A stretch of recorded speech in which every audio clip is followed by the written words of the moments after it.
ನಮಸ್ಕಾರ ಪ್ರಿಯ ವೀಕ್ಷಕರೇ, ಮೂಡಲ ಧ್ವನಿ ಹರಳ ಪಬ್ಲಿಕ್ ಪವರ್ ಕನ್ನಡ ಯೂಟ್ಯೂಬ್ ಚಾನಲ್ಗೆ ಒಮ್ಮೆ ಸಬ್ಸ್ಕ್ರೈಬ್ ಮಾಡಿ, ಬೆಲ್ ಐಕಾನ್ ಪ್ರೆಸ್ ಮಾಡಿ, ಹೊಸ ವಿಡಿಯೋಗಳನ್ನ ನೋಡ್ತಾರೆ, ಶೇರ್ ಮಾಡಿ, ಲೈಕ್ ಮಾಡಿ, ಕಮೆಂಟ್ ಬಾಕ್ಸಲ್ಲಿ ಕಮೆಂಟ್ ಹಾಕಿ.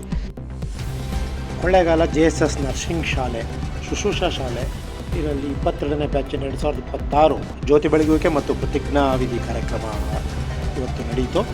2026 DCF ಭಾಸ್ಕರ್ ಅವರು, ಕೊಳ್ಳೇಗಾಲ DCF ಮಲೆಮಹದೇಶ್ವರ ವನ್ಯಜೀವಿ ವಿಭಾಗದ ಉಪಸಂರಕ್ಷಣೆಕಾರಂತ ಭಾಸ್ಕರ್ ಅವರು ಮತ್ತು ಡಾಕ್ಟರ್ ಮಧುಸೂದನ್ ಅವರು ಹಿರಿಯ ವೈದ್ಯರು ಮತ್ತು ಡಾಕ್ಟರ್ ಲೋಹಿತ್ ಅವರು ತಾಲೂಕು ವೈದ್ಯಾಧಿಕಾರಿಗಳು ಹಾಗೂ ನರ್ಸಿಂಗ್ ಶಾಲೆ ಪ್ರಾಂಶುಪಾಲರಾದಂತಹ ಎಮೇಶ್ ಕುಮಾರ್ ಅವರು ಸೇರಿದಂತೆ ಇನ್ನಿತರವರು ವೇದಿಕೆಯಲ್ಲಿ ಕಾರ್ಯಕ್ರಮದಲ್ಲಿ ಉದ್ಘಾಟನೆ ಮಾಡಿದರು. ಈ ಕಾರ್ಯಕ್ರಮದಲ್ಲಿ ಭಾಗವಹಿಸಿದ್ದಂತಹ ಮತ್ತು ವೇದಿಕೆಯಲ್ಲಿ ಎಲ್ಲ ಗಣ್ಯರಿಗೆ ಗೌರವ ಸನ್ಮಾನವನ್ನು ಮಾಡಲಾಯಿತು. ಪತ್ರಕರ್ತರಾದ ವಿಜಯ ಕರ್ನಾಟಕ ಮತ್ತು ರೇಷ್ಮೆನಾಡು ಪತ್ರಿಕೆಯ ವರದಿಗಾರರಾದಂಥ ಕೋಟಂಬಳ್ಳಿ ಗುರುಸ್ವಾಮಿ ಮತ್ತು ಕನ್ನಡಪ್ರಭ ಸುದ್ದಿ ಬುದ್ಧಿ ಮತ್ತು ಮೈಸೂರು ಮಿತ್ರ ಪತ್ರಿಕೆಯ ವರದಿಗಾರರಾದಂತಹ ನಮ್ಮ ನಾಗೇಂದ್ರ ಸ್ವಾಮಿಯವರಿಗೂ ಸಹ ಈ ಸಂದರ್ಭದಲ್ಲಿ ಗೌರವ ಸನ್ಮಾನವನ್ನು ಮಾಡಲಾಯಿತು. ಪ್ರಾಂಶುಪಾಲರಾದ ರಂಗನಾಯ್ಕಿಯವರು ಪ್ರತಿಜ್ಞಾ ವಿಧಿ ಬೋಧಿಸಿದರು ಮತ್ತು ಇಲ್ಲಿನ ನರ್ಸಿಂಗ್ ಶಾಲೆಯ ಬೋಧಕರು ಮತ್ತು ಇನ್ನಿತರ ಸಿಬ್ಬಂದಿಗಳ ಈ ಸಂದರ್ಭದಲ್ಲಿ ಭಾಗವಹಿಸಿ ಕಾರ್ಯಕ್ರಮದ ಯಶಸ್ವಿಗೆ ಕಾರಣರಾದರು. ನವೀನ್ ಕುಮಾರ್, ಜಯಶ್ರೀ, ಆರತಿ, ಜಯಮ್ಮ, ಇಲ್ಲಿನ ಸಿಬ್ಬಂದಿಗಳು ಮತ್ತು ಈ ನರ್ಸಿಂಗ್ ಶಾಲೆಯ ಎಲ್ಲ ಸಿಬ್ಬಂದಿಗಳ ಹಾಜರಿದ್ದು ವಿದ್ಯಾರ್ಥಿಗಳು ಈ ಕಾರ್ಯಕ್ರಮದಲ್ಲಿ ಪಾಲ್ಗೊಂಡಿದ್ದರು.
I solemnly pledge myself before God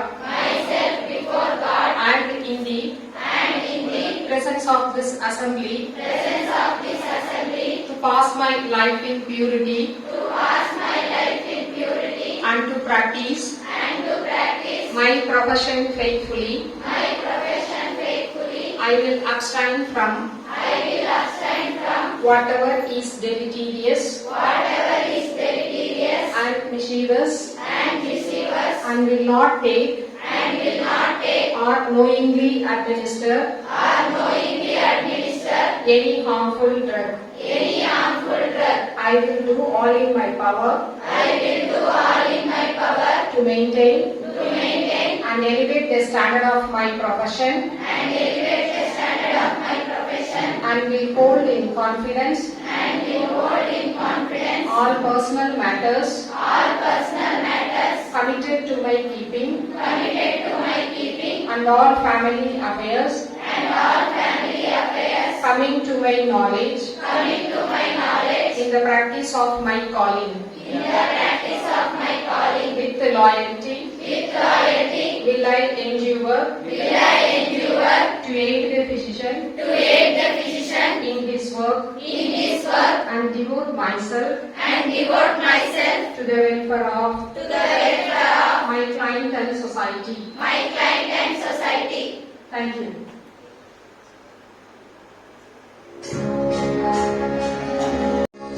ಗೊತ್ತಿಲ್ಲ.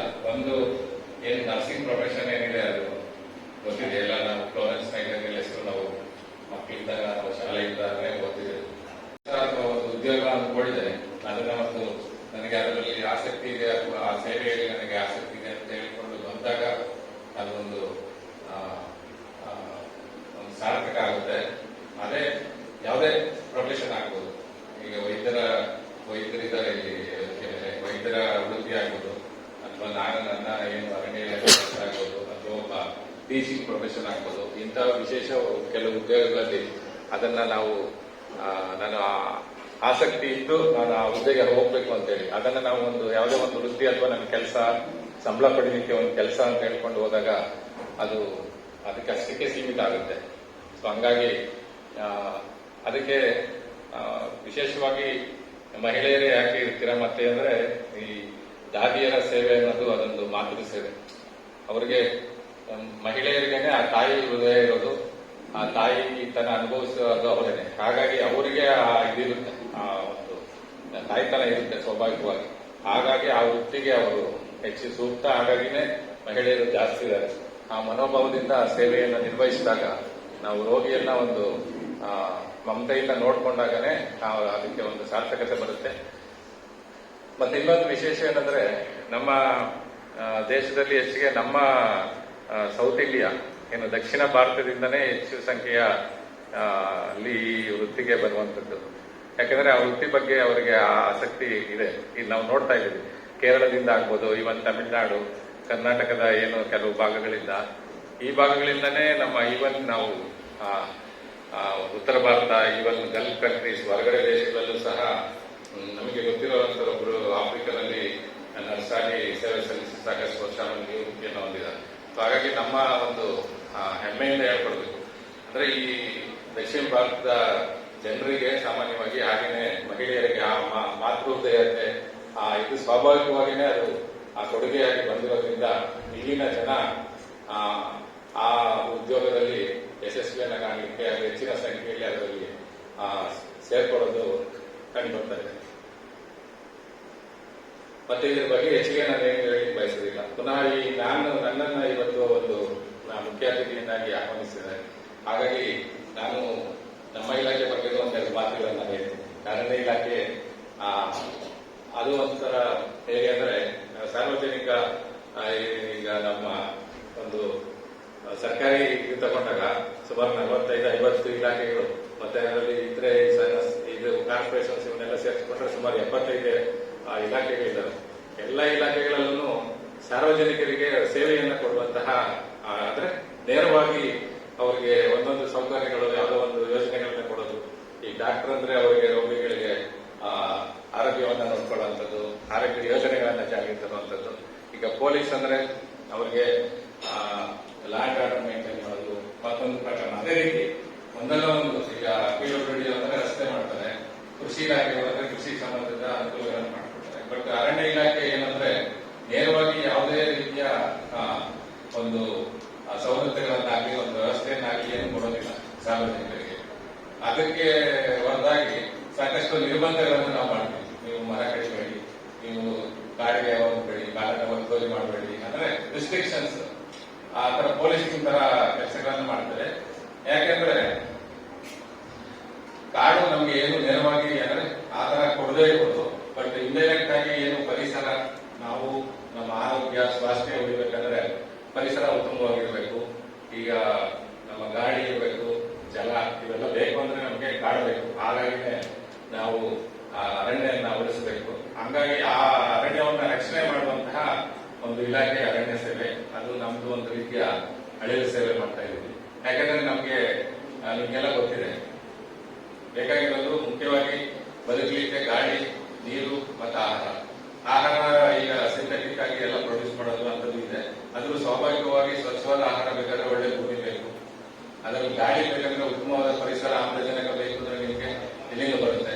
ಈಗಾಗಲೇ ನಿಮಗೆ ಪರಿಸರ ಕಲ್ಮಶ ಆಗ್ತಿರೋದು, ಪೊಲ್ಯೂಷನ್ ಆಗಿರೋದು. ಹಂಗಾಗಿ ಏನು ಕಾಡುಗಳಿದ್ದಾವೆ, ನಮ್ಮ ರಾಷ್ಟ್ರೀಯ ಅರಣ್ಯ ನೀತಿ 1978ರಲ್ಲಿ 33% ಕನಿಷ್ಠ ಭಾಗ ನಮ್ಮಲ್ಲಿ ಅರಣ್ಯ ಹೊಂದಿದ್ರೆ ಪರಿಸರವನ್ನ ಸಮತೋಲನ ಆದರೆ ಸಸ್ಟೈನಬಲ್ ಎನ್ವೈರನ್ಮೆಂಟ್ ಇರುತ್ತೆ ಅಂತ ಹೇಳ್ತಾ. ಸೊ ಹಂಗಾಗಿ ಅಷ್ಟನ್ನ ನಾವು ಉಳಿಸ್ಕೊಳ್ಳಿಕ್ಕೆ ಪರಿಸರ ಬೇಕಾಗುತ್ತೆ. ಮತ್ತೆ ನೀವು ಜಲ ಮುಖ್ಯ, ಅದಕ್ಕಿಂತ ಮುಖ್ಯ ಅಂದ್ರೆ ನೀರು. ಈಗ ನಮ್ಮ ಕಾವೇರಿ ನದಿ ನೀರು ಇಲ್ಲಿ ಕೊಳೆಗಾಲದ ಪಕ್ಕದಲ್ಲೇ ಹೋಗುತ್ತೆ. ನೀರು ಎಲ್ಲಿಂದ ಬರುತ್ತೆ? ವರ್ಷ ಪೂರ್ತಿ ಕಾವೇರಿ ನದಿ ತಲಕಾವೇರಿ ಹುಟ್ಟುತ್ತೆ, ನಿಮ್ಗೆಲ್ಲ ಗೊತ್ತಿದೆ. ಕೊಡಗಿನಲ್ಲಿ ಇದೆ. ಕೊಡಗಿನಲ್ಲಿ ಎಷ್ಟು, ನಾನು ಇಲ್ಲಿಂದ ಬರೋದಕ್ಕೆ ಮೊದಲು ನಾನು ಕೊಡಗಿನಲ್ಲಿನೇ ಅಲ್ಲಿ ಕೆಲಸ ಮಾಡ್ತಿದ್ದೆ. ಸೊ ಅಲ್ಲಿ ಸಹ ಇಲ್ಲಿ ಮಳೆ ಬೀಳೋ ತರನೇ ಒಂದು 3 ರಿಂದ 4 ತಿಂಗಳು ಮಳೆ ಆಗುತ್ತೆ ವರ್ಷದಲ್ಲಿ. ಇನ್ನು ಉಳಿದಿದ್ದ 7-8 ತಿಂಗಳು ನೀರೆಲ್ಲಿಂದ ಬರ್ಬೇಕು ಕಾಡಲ್ಲಿ, ಅಂದ್ರೆ ನದಿಲಿ.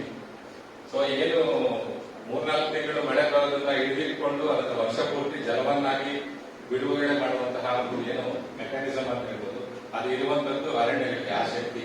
ಅದಕ್ಕೋಸ್ಕರ ನಾವು ನಮ್ಮ ಅರಣ್ಯವನ್ನ ಉಳಿಸ್ಕೊಳ್ಬೇಕು.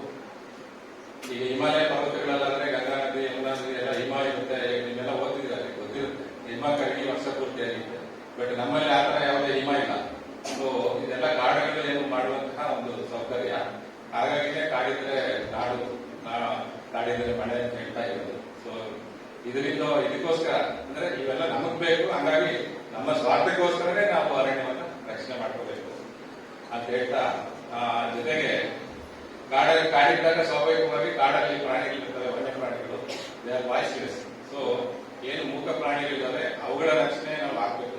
ನಮ್ದು ಅವ್ರದ್ದು ಸಂಘರ್ಷ ಇದೆ, ಅದಕ್ಕೆ ಅದನ್ನು ಸೊಲ್ಯೂಷನ್ ಅನ್ನ ಕಂಡ್ಕೋಬೇಕು, ಅದೊಂದಿದೆ. ಜೊತೆಗೆ ಅವುಗಳು ವಾಯ್ಸ್ಲೆಸ್ ಅಂದ್ರೆ ಅವುಗಳಿಗೋಸ್ಕರ ನಾವು ಕೆಲಸ ಮಾಡ್ತೀವಿ ಅಂತ ನನಗೆ ಈ ಸಂದರ್ಭದಲ್ಲಿ ಹೆಮ್ಮೆ ಆಗುತ್ತೆ. ಮತ್ತೊಮ್ಮೆ ಇವತ್ತಿನ ಕಾರ್ಯಕ್ರಮದಲ್ಲಿ ನನಗೆ ಆಗಮಿಸಿ ಈ ರೀತಿಯ ಒಂದು ಸುಂದರ ನಡೆಸಿಕೊಟ್ಟಾದ ಕಾರ್ಯಕ್ರಮದಲ್ಲಿ ಭಾಗವಹಿಸಿ ಆಯೋಜನೆಗೆ ಮನಸ್ಸಿ ಎಲ್ಲ ಉತ್ತಮ ರೀತಿಯಲ್ಲಿ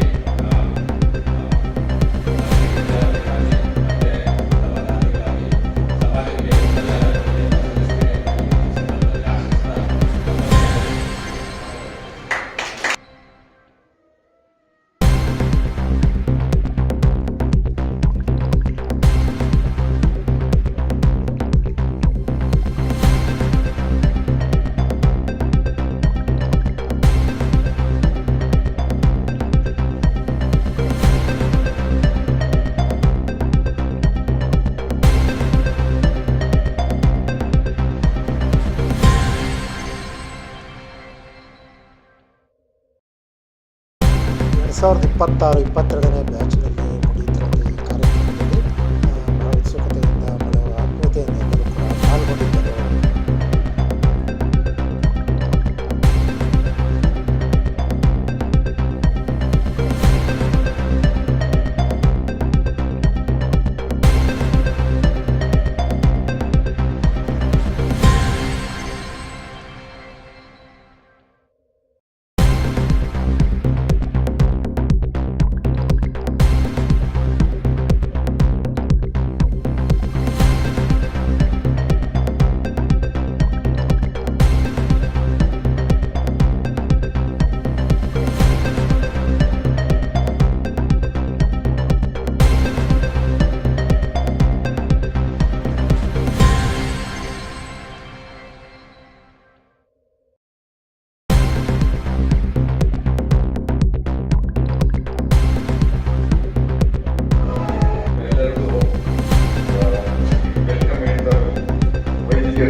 ಪ್ರಾಂಶುಪಾಲರಾದ ಹೇಮೇಶ್ ಕುಮಾರ್ ಅವರು ಎಲ್ಲರಿಗೂ ವಂದಿಸಿದರು. ಈ ಕಾರ್ಯಕ್ರಮದಲ್ಲಿ ಅಂತಿಮವಾಗಿ ನವೀನ್ ಕುಮಾರ್, ಕಾವ್ಯ ಸೇರಿದಂತೆ ಉಪಪ್ರಾಂಶುಪಾಲರಾದ ರಂಗನಾಯ್ಕ ಅವರು ಭಾಗವಹಿಸಿದ್ದರು.